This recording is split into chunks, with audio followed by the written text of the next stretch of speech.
guy in there, he got hooked on his phone so much. His 2 little burgers for breakfast were going cold, man. Hey, look at the cool. The reason I'm showing that is, you see where it is behind me? That's the entrance there. And this is a staff scooter. It's got to be, because there's no regular customers that are here when that vehicle is there all the time. So a staff uses that to come to work and creates a hazard for the customers. And nobody notices or cares. You know. Anyways, so you see this drink? I'm showing you the code, but I'll have to rinse this. And what I'll do is I'll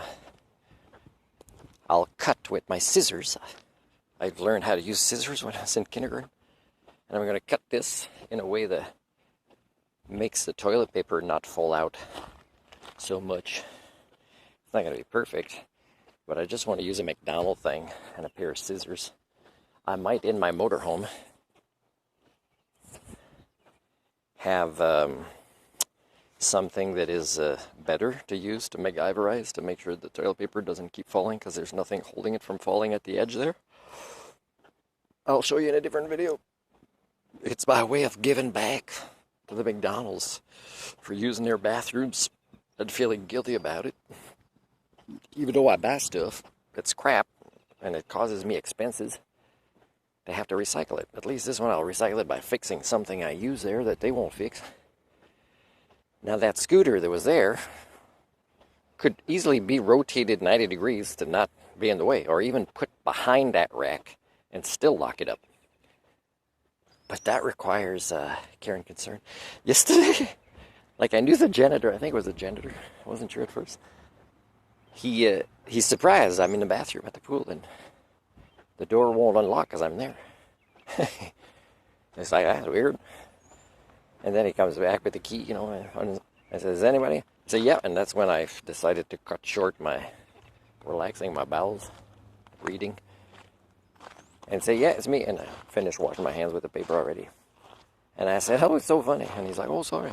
He's like, oh, it's funny. I said, I noticed a pattern that what happens in situations like this, which seems to be something I'm a victim of more and more, is people don't seem to acknowledge the existence of other people. Like, they assume the door, I wanted to go in there. Nobody else exists. So, and he's a nice guy. And when I said this, he could have decided, he might not have picked up what I was saying, though, but he might have decided to become defensive about his vast intelligence, right? But, you know, I mean, I'm a regular there. He's probably recognized and seen me from before. But we laughed, you know. I said, hey, you know, I said I'd like to be in there to relax my irritable bowel syndrome. So I said I'm reading in there to relax my ear. And yeah, he doesn't mind. Like I said, that is, you know, and we're laughing. But, you know, what I'm saying is, yeah, like, people make assumptions that reflect the fact that it's hard for them to reference that another human being existing would be the answer of why that door doesn't open. And I've been noticing these patterns, right? And it's not patterns people would even think about or look for.